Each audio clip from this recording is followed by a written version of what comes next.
This episode is sponsored by Smart Travel, a new podcast from NerdWallet. You know that one friend who always finds the best travel deals, picks the right cards, and somehow ends up in first class for the price of coach? How do they do that? Well, Smart Travel is like that friend, but in podcast form. They cover all things travel finance, like which travel cards earn their keep and which are just heavy, shiny metal, and planning group trips that won't ruin your budget or your friendships. So travel smarter and spend less. That's the key with help from NerdWallet. Follow Smart Travel wherever you get your podcasts. Armchair-Explorer is a part of the Voyescape podcast network. Check out all of their shows from around the world at voyescape.com. I started to think, well, why are these people doing this? And it was many, many people. What is it in them that motivates this strong desire to connect to the divine? I told myself, I'm doing this as a journalist, as an investigative reporter, because I am not religious. And in the end, that isn't what happened. Today, we're following travel writer Rosemary Mahoney on a remarkable quest. Not in search of one particular thing or place, but in search of a fundamental aspect of humanity, our desire, our need to believe. In many ways, it doesn't matter what that is or how we label it. Call it a higher power, fate, reincarnation, karma, the universe, the divine. This is not a story about religion, particularly any one religion. There's no dogma here. It's a story about what precedes that. It's an investigation into the very essence of belief. And it all started one sunny afternoon in Greece when Rosemary stumbled upon a small but pretty extreme form of pilgrimage and asked herself a simple question that would go on to change her life forever. Why? And her quest for the answer ended up taking her around the world, from the Pyrenees to the burning Ghats of Varanasi and beyond. And that's what we're going to find out about today. Are you ready? Let's go. Rosemary's book of this journey is called The Singular Pilgrim, Travels on Sacred Ground. It's a very deep and thoughtful book and goes into way more detail than we could fit into this episode. So if you like this episode, search it up wherever you get your books. You can also find more of her work on her website, rosemarymahoney.net. And if you're interested in the concept of spirituality, pilgrimages, or just generally questioning our world, we have a number of great episodes that explore that subject matter. Listen at the end for that list. But first, welcome back to Armchair-Explorer, where the world's greatest adventurers tell their best stories from the road. My name's Aaron Miller, I'm a travel writer, and I am so excited to go on this journey with you all today. But before we get started, I have a quick favor to ask of you.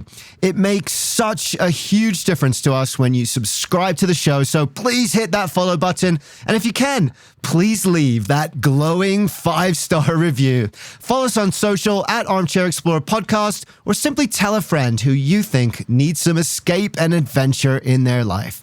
If you like the show, if it's inspired you or made you think or even made you scream or cry, then the best way to give me a virtual fist bump is to spread the word. It seriously makes a huge difference, so thank you for whatever you can do. Also, Armchair Explorer is now a part of APT Podcast Studios, and they have a number of excellent shows I really love. So check out aptpodcaststudios.com for all those. You won't be disappointed. But for now, we have a long and winding journey, or 6, ahead of us. So let's get started with Rosemary's pilgrimages. Rosemary Mahoney was raised in Massachusetts, but she's lived around the world. And when this story began in the late 90s, she was traveling in Greece. And one day, on a whim, she decided to visit the small island of Tinos. Just a 20-minute ferry ride from Athens, Tinos is beautiful and serene, white buildings reflecting the shimmering sun off the sea. But this sleepy island is also one of the most important places to the Greek Orthodox Church because of a miracle that purportedly happened there. And on August 15th each year, pilgrims travel to this same church to celebrate the Feast of the Assumption, one of the largest pilgrimages in Greece. I didn't know any of this. I got on the ferry and went to Tinos, and I couldn't understand why the ferry was so crowded. There were a lot of old women dressed in black, and there was no place to sit. And when the boat arrived at the port and the gangplank dropped down, all these people literally ran off the ferry and fell onto the ground. And they proceeded to go on their hands and knees up to the church at the top of a hill, which is about, I would say it's maybe half a mile. Now, this is August 15th, which is really hot, and I was quite shocked. And so I followed these pilgrims up to the church, and it was, some of them actually rolled, lay down flat and rolled up the hill, all the way up the hill. And I began to think, this is really extreme, this is wild. It was like a carnival. And I started to think, well, why are these people doing this? And it was many, many people. What is it in them that motivates this strong desire to connect to the divine? And I learned some of the largest gatherings of human beings on earth, in fact, most of the largest gatherings of human beings on earth, have to do with religion. For example, Mecca at Ramadan, places along the Ganges, Varanasi is one of them. The Kumbh Mela festival, millions of people go to that. Jerusalem during Easter week. And I realized then that, religious devotion and the desire to express one's belief and one's faith is an incredibly motivating force. It's probably the most motivating force amongst human beings, aside from money. Rosemary's personal relationship with religion was complicated. Having been raised by a devout Catholic mother, religion was something that had been all around her, but she'd never really felt it. In her teenage years, she wrote in her journal, "I'm too forgetful to pray, and I fool with religion as though it's some kind of game to be resumed when I have the urge." But then, seeing those pilgrims falling on the ground, crawling up the hill on their hands and knees, something rekindled in her. Not to follow suit, not to suddenly get religion, but to understand, to bridge the strict devout upbringing of her childhood with the agnostic questioning of her adult life, to make sense of it all on a personal level, but also on a far grander scale. And so she decided to embark on 6 different religious pilgrimages all around the world. I had a lot of sort of political problems with the religion that I was raised in, and eventually I dropped it. But what I saw in my mother was that she had quite a difficult life, and what I saw was that her religious faith gave her enormous strength. And I kind of envied that and I admired it. It's akin to hope, Hope is something we all need in order to get through. Hope is also vulnerable. It's easily dashed. And when hope is dashed, it's very upsetting. I always sort of wanted to be a believer, but never quite could come around to it. So I embarked on these pilgrimages out of pure curiosity and to see if I could learn, what did these other people know that I didn't know? Her first stops were both Christian sites, each known for apparitions of the Virgin Mary. First, she visited the English village of Walsingham, where both Catholic and Anglican processions march annually down winding streets to worship at the shrine of the Virgin Mary.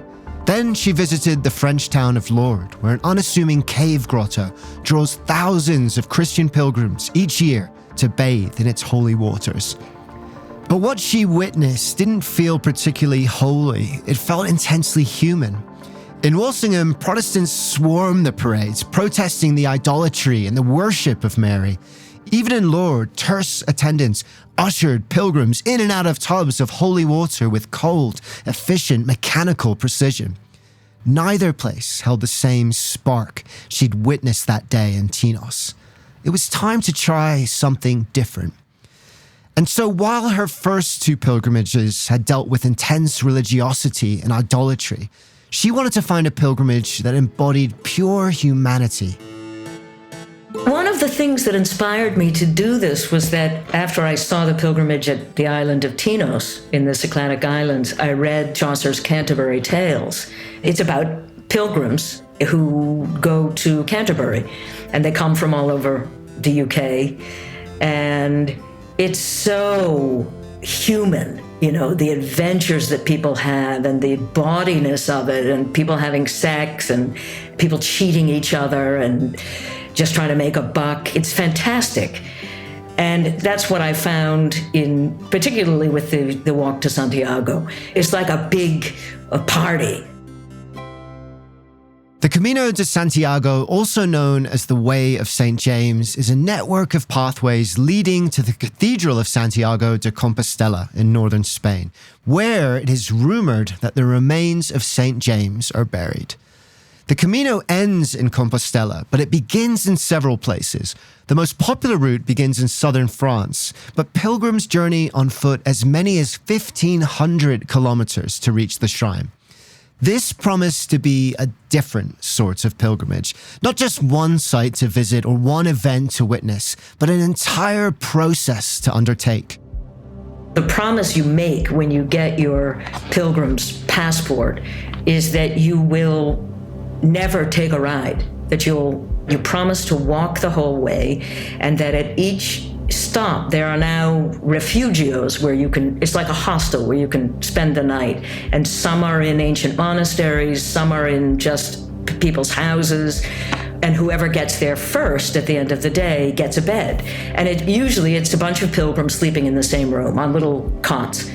And at every stop, you get that pilgrim's passport stamped, and it becomes kind of a competition to see who can get the most stamps. The concept of walking and its role as an essential element of the pilgrimage itself developed early on. In medieval times, when Compostela became known as a holy site, most pilgrims wishing to visit were poor and couldn't afford to take a horse or carriage across Europe to visit. And so they did what they could afford to do. They walked. The suffering of it was part of the mortification of the flesh, the penitential aspect, but also it was a tremendous amount of fun. You would camp out, you would meet people along the way, characters, and have adventures. And that is now as much the draw for that pilgrimage as any religious purpose. I mean, I met people on that trail. I walked from southern France to Compostela, and that was about almost 500 miles. And I met Jews, Muslims, and they all had different reasons for doing it. Some wanted to, meet a new partner. Some wanted to lose weight, do it to lose weight. Some just liked, roughing it. I met a Japanese guy who was a hairdresser in Tokyo, and when I asked him, why are you doing this pilgrimage? Because it's a Christian pilgrimage. I said, why are you doing this? And he said, I want to get ideas for new hairstyles. I mean, anybody can do that pilgrimage. It's not restricted just to Christians, but it's a fantastic adventure. And it began in Saint-Jean-Pied-de-Port, a small village in southern France, and the start of the most popular route known as the Camino Frances.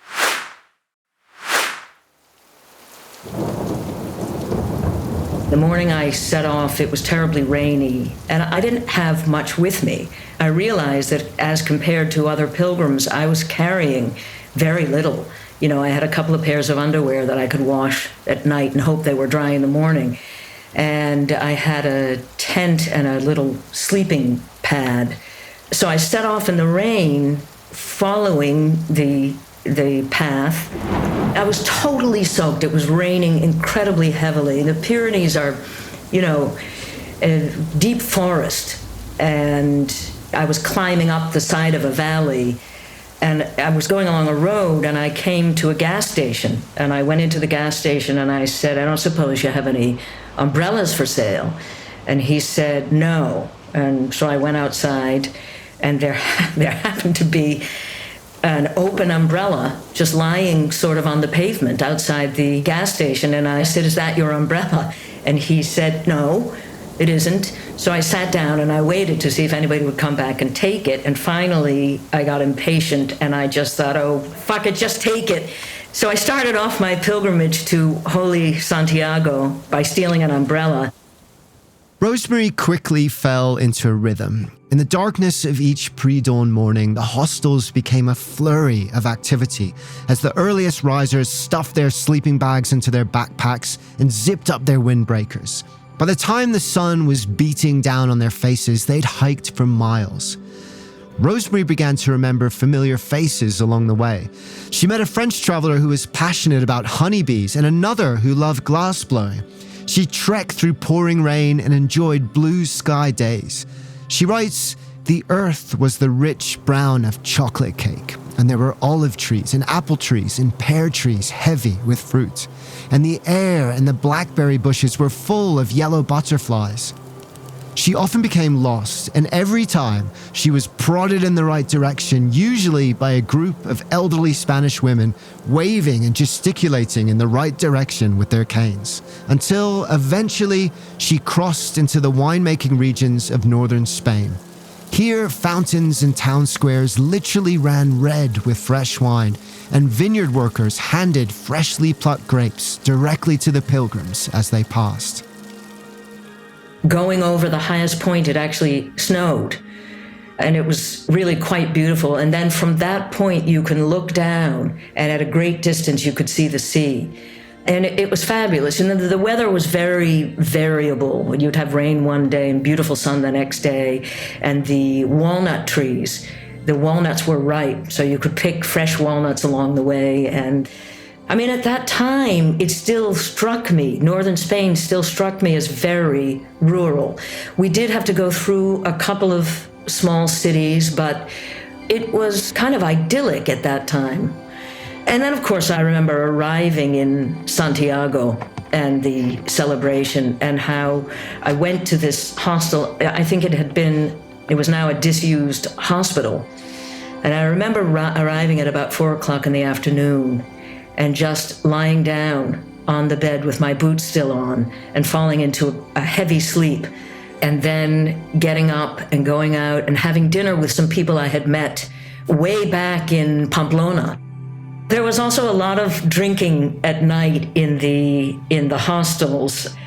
You know, there were little cafes along the way that would serve ham and bread and beer and wine, and people would be buying these very inexpensive bottles of new wine and sharing them. And it was a lot of fun. There was a lot of hilarity. And, you know, you would make friends with people over the period of a couple of days and then lose them. And then you'd meet up again with them a week later in another town. And it was like, you know, meeting a family member. There was a lot of very good feeling there. There were also occasionally I met people who were extremely depressed and were very religious and were doing this out of some penitential need. So, I mean, it wasn't all hilarity.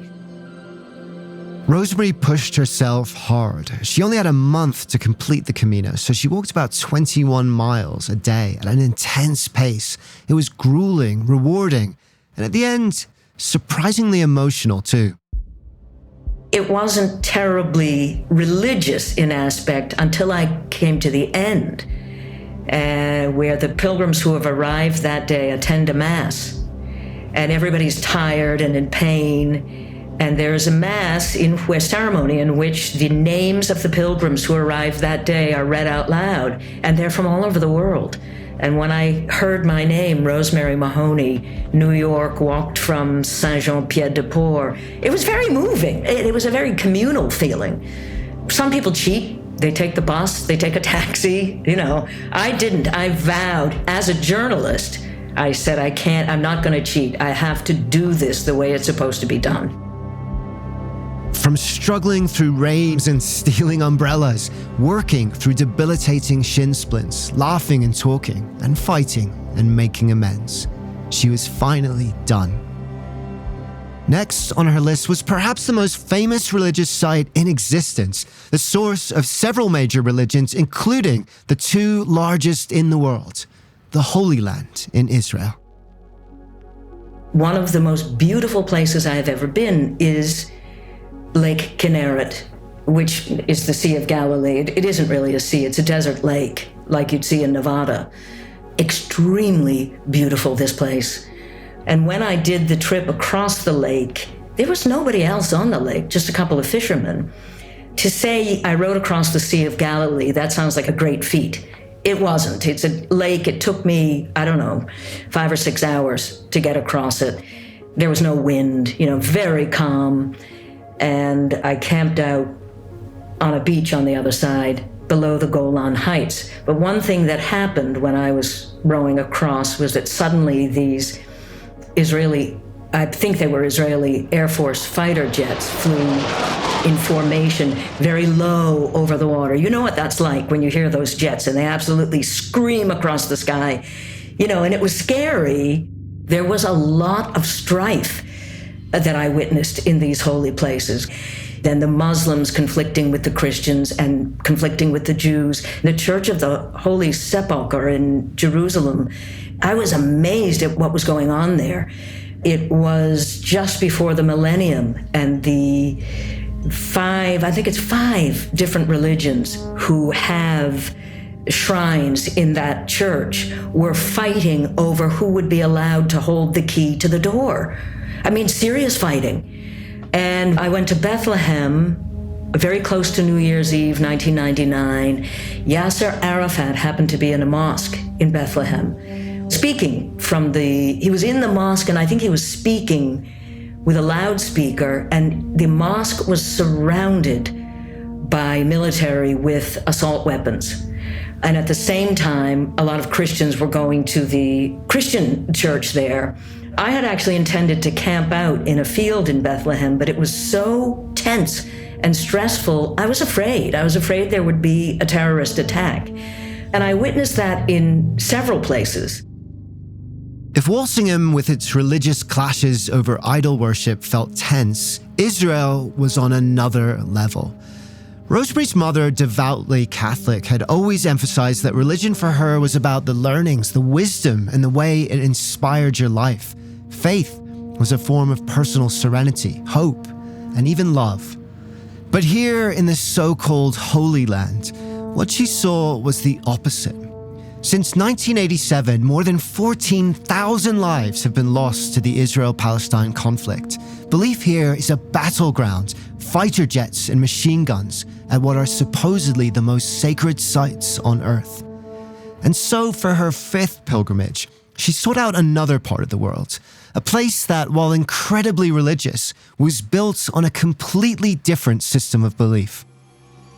Varanasi is considered the holiest spot in India. It's based right on the Ganges at a kind of a curve in the river. And Hindus believe that it's in that spot that the world began, and in that spot the world will eventually end.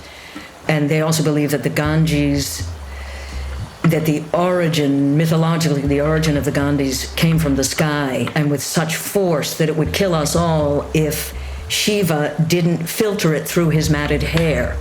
The water of the Ganges is considered extremely holy, and so this spot is a great destination for Hindus from all over India. They go there to bathe in the river, to swim in it, and to pray there and to visit the shrines.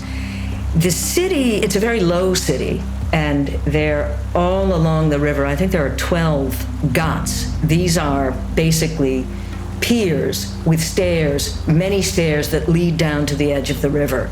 And there are houses at the top of the stairs and temples. And it's quite a fantastic sight when you first arrive there, because the Ghats are crowded with Hindu pilgrims, dressed in beautiful robes and beautiful colors. There are always a lot of people doing laundry on the Ghats, beating their laundry against the stones of the Ghats, and then stringing them up in great long lines, colorful saris and long cloths. Just very, very beautiful. And in the mist in the morning and in the evening light, seeing people praying and washing themselves very carefully in the river, it's very moving, it's very striking. And there are also beautiful ceremonies where candles are lit and people are chanting and throwing flower garlands onto the surface of the river, and little lights, like little tea lights, floating down the river. I had never seen any other place like it. Varanasi presented what Rosemary called a host of arresting sights, intimately human and coarsely animalistic, she writes. I saw a solitary naked pot-bellied toddler wallowing in a pile of cow dung. Scores of Hindu pilgrims standing waist deep in the Ganges, fervently praying, ringing bells and burning incense. A dog gnawing greedily at the carcass of a goat floating at the edge of the river. And standing on the banks of the Ganges, listening through this cacophony of pealing bells, chanted prayers and shouted conversations, she took in this throbbing, living portrait of humanity. You can sense the cremation ghats long before you see them, she writes. The air grows thicker and quieter, and smoke hangs over the river in a bluish veil.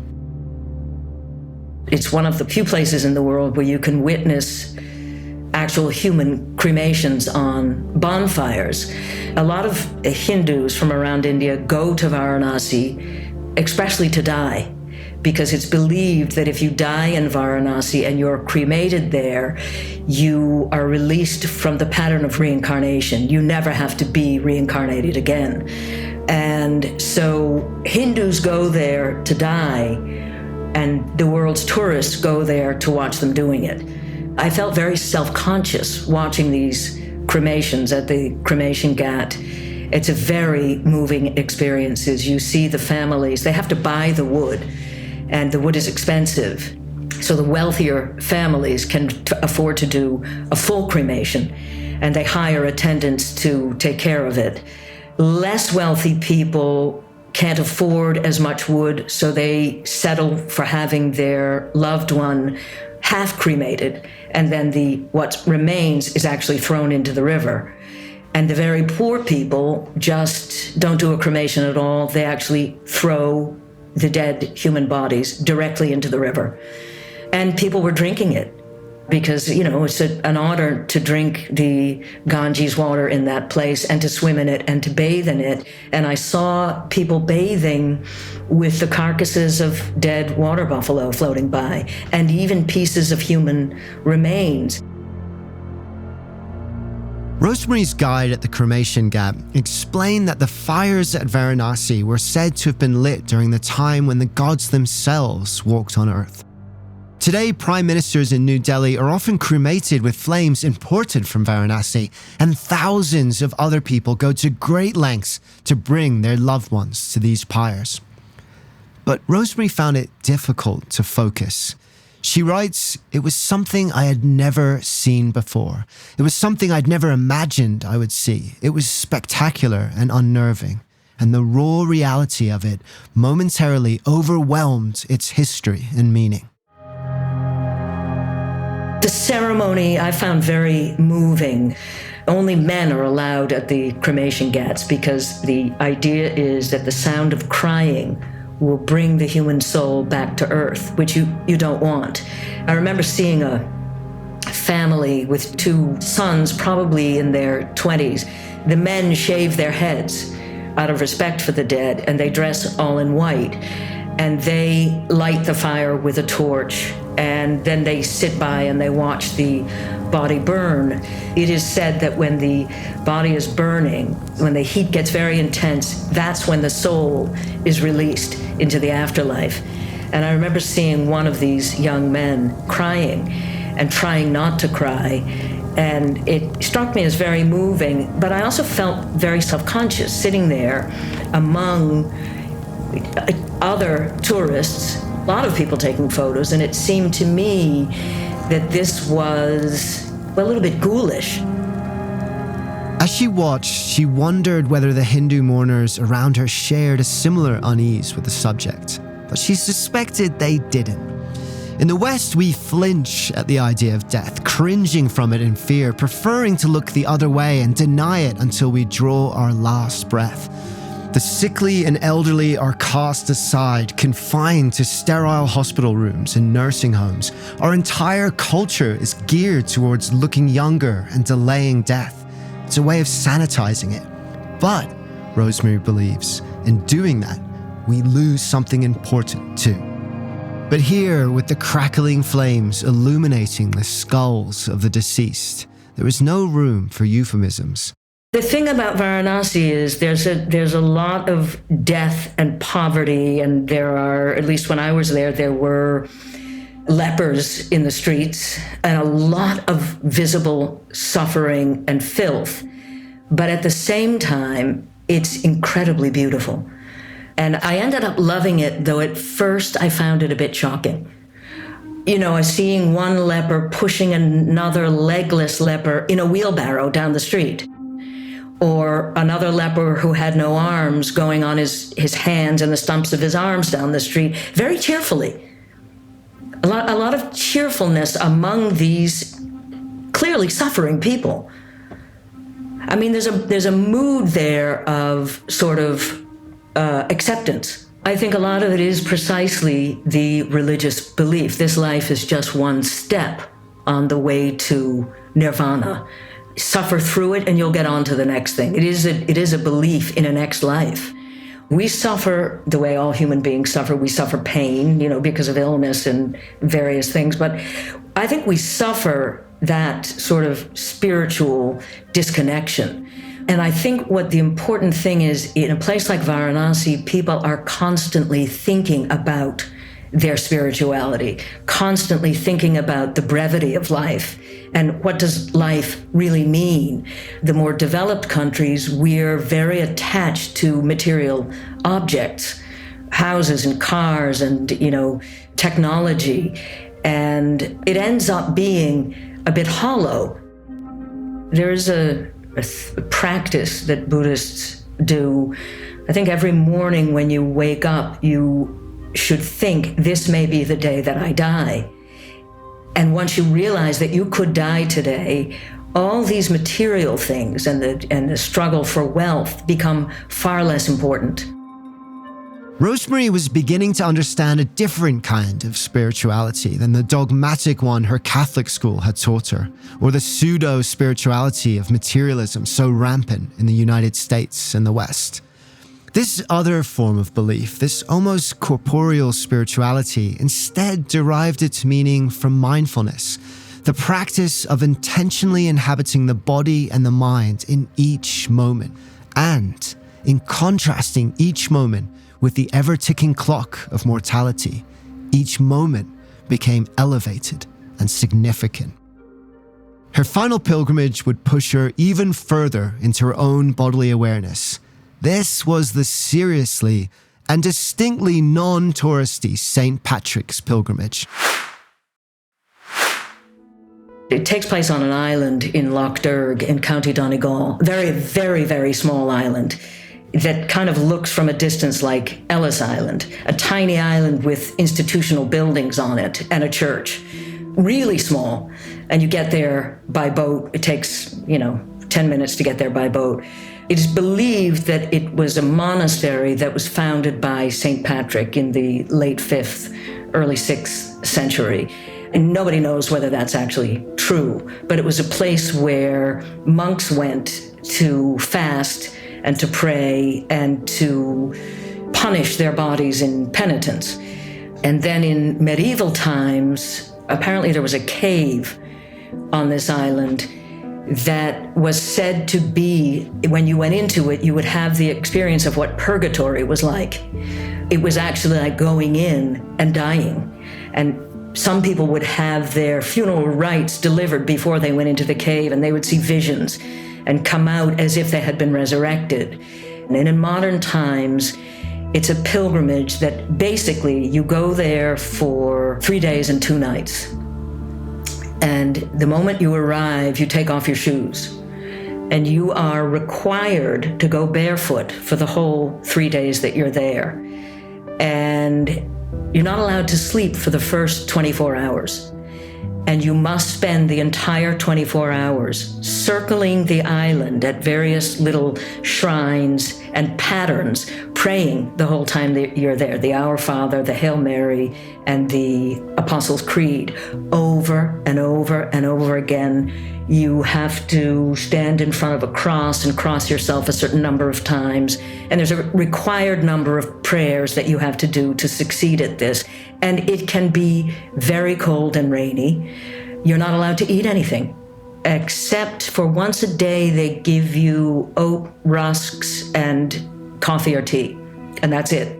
So it's fasting, it's going barefoot, and it's praying. And then at midnight, there's a mass, and you go in and you attend the mass, and then you go out again in the dark, circling these stones and these shrines. It's absolutely crazy. There was a point when in the middle of the night where I thought, I can't do this. Why did I do this? This is so stupid. I'm not even a believer. This is horrible. I'm gonna die. And, some people cave in and they go in and they lie down on the bed that's been appointed to them, and it's a failure for them. But I thought, I must complete this, and you start to become delirious. And toward dawn of the second day, you actually start to feel good. Like it's a test of your own stamina. And by the end of it, I was delighted that I had done it. And I actually found it the most moving of all the pilgrimages. It was a form of meditation, praying over and over again and saying the same words over and over again. You start to go into a kind of a trance. And in some weird way, I found it very moving and very fulfilling. This was the separation from earthly worries that Rosemary had been so curious to experience. The same detachment she'd witnessed on that first day at Tinos, as pilgrims threw themselves onto rocky slopes under the beating sun. That wild and unhesitant surrender. It's a way of getting rid of the ego, which is constantly in our ways, and the belief that we have some kind of power to control our lives, when in the end, we don't really. In the greater scheme of things, we're really tiny. When you think about the size of the universe, we're a speck of dust. But I do think it is when you challenge yourself like that and you do a repetitive kind of exercise or practice, it's a way of understanding who the self really is. You learn something about yourself and you become very vulnerable. It's also a way of emptying your mind of all the things that vex you and torment you in your daily life, and the voices in your head that are constantly criticize the self, at least they do in my head, and the insecurities. It's just a way of removing yourself from all of that. And that's the success of that kind of penitential pilgrimage. I actually found it very successful. By the end of it, when I was leaving there, I felt an incredible calm. And it wasn't about being in touch with Jesus Christ or the Virgin Mary. It was somehow about being in touch with myself. And I think, there's a lot of malaise in a place like the United States because we have been so immersed in a modern kind of technological life. We haven't found a way to remove ourselves from that. If you're willing to remove yourself from the daily thing, if you're willing to go to a place that has no internet for a week, you can't help but become more in touch with who you are and what's going on inside you, rather than what's going on outside you, what's going on in the rest of the world. I think that's really it. If you're willing to take a risk and take yourself out of the comfort of the daily life you're living and challenge yourself a little bit. St. Patrick's Purgatory was not just a pilgrimage to place, Rosemary writes. It was a psychic sauna filled with the steam from your own person. On her way back to Dublin, she struck up a conversation with an Irish woman on the bus. And when the woman asked what she thought of her experience at St. Patrick's, Rosemary considered the question. It was hard, she said. Anything else? The woman asked, and Rosemary answered. It was amazing. When I first decided to do these pilgrimages and write the book, I told myself I'm doing this as a journalist, as an investigative reporter. I'm going to immerse myself in these things and be an observer. Because I am not religious and wasn't then, even though I vowed to do what I am expected to do on these pilgrimages, I'm doing it as an observer and as an outsider. And I'm going to write my responses to that probably with skepticism, as my skeptical, slightly cynical self. And in the end, that isn't what happened. I really got into these pilgrimages. I participated and I felt them. maybe not religiously, but I did feel the power of spirituality. And I felt it in other people too. And that great desire for belief in something more powerful than we are, I felt that a lot. And at certain points, I succumbed to that. As much as I resisted it, I succumbed to it. And so that's what I meant when I said that I ended up writing something that I never expected to write. What I found was that in doing these pilgrimages, my respect for spirituality, even my own spirituality, grew enormously. She hadn't come away from her quest a devout Catholic, a converted Hindu, even an atheist. She was ready to keep figuring out what exactly she was. My question had always been how to believe and what form belief should take, if any, she writes. I wanted belief to have a solid shape. I wanted to take the rough edge of doubt and make it smooth. But faith would not come to me in the form of a yes or no answer. It was ongoing, organic, a process. And that was the greatest gift of her pilgrimages. Not finding answers, but finding comfort in the process of looking, deriving meaning from the act of examining her own thoughts. This process was laced with a complex and beautiful range of emotions. She felt skeptical yet understanding, intrigued yet angry, tempted and joyful and surprised. She felt human and vibrantly alive. I think religion and religious pilgrimages, what it's really all about is the fact that we all know we're going to die. And even now, after being human beings for, how many thousands of years, millions of years, we still have no idea what will happen after death. That mystery is vexing and also compelling. And so human beings obviously had to create some reason for this existence, an existence which can be both beautiful and glorious and also extremely difficult. And I think we all would like to believe that death is not the end, that it's just blackness and a dial tone. We'd like to believe that there is something better that's going to happen. I think that something better is going to happen. That's my personal opinion. Just because if it's nothing, when life becomes difficult, why wouldn't we just end it all and be done with it, right? And end the suffering. We don't, because we are driven to survive. So, I think that's in all the various religions and all the various kinds of pilgrimages, that's really what's at the heart of it. So it's a shared inspiration and a shared motivation. Every human culture that has ever existed has had some concept of the divine, the great mystery, however you define that. Belief is in our DNA. It's part of what makes us human. Victor Hugo wrote in Les Miserables that to love another person is to see the face of God.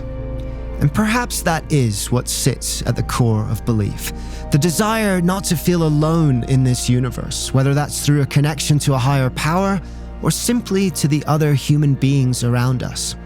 Perhaps that connection is the deepest meaning to life that we all search for.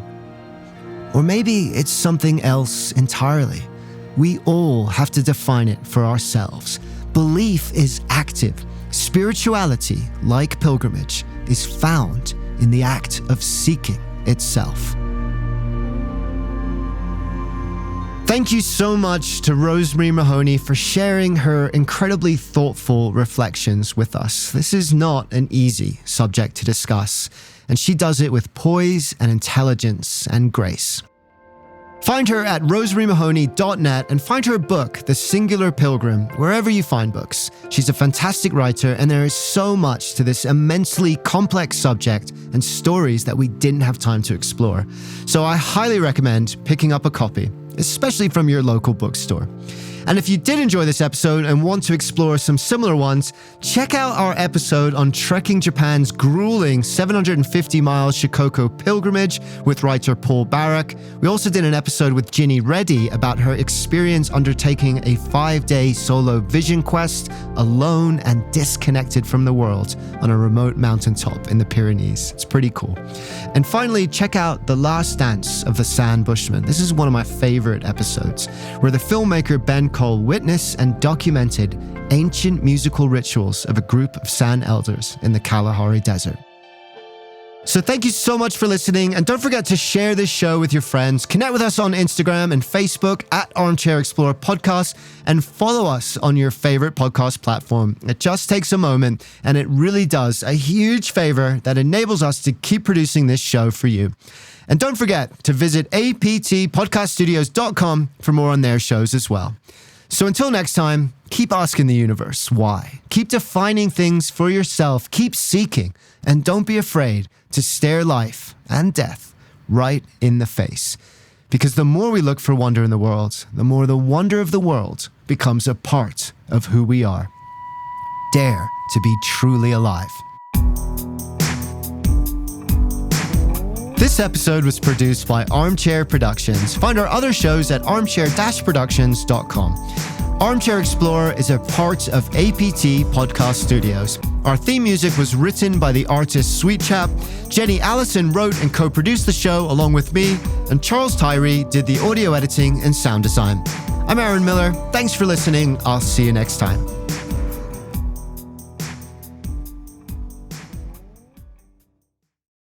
Quick question. Do you want travel tips from people who have actually been there?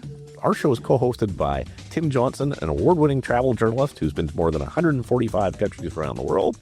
And I'm David Brody, the other co-host who's been travel podcasting for 20 years while traveling to 50-plus countries around the world. In about 10 or 20 minutes per show, we break down a destination with the kind of insight you usually only get from long guidebooks or hours of research. So if you want expert advice, zero fluff, and travel inspiration that you can actually use, search for Travel in 10 wherever you listen to podcasts, or you can also find us at voyescape.com. Hi, I'm Pauline Fromer, host of the Fromers Travel Podcast. We post new episodes weekly, detailing the kinds of money-saving tips and cultural insights that will make your trips richer without making you significantly poorer. We do so by interviewing real travel experts like TV host Samantha Brown, Fromers authors from around the globe, and such public figures as Free Solo's Alex Honnold. It's a fun travel party. I hope you can join us.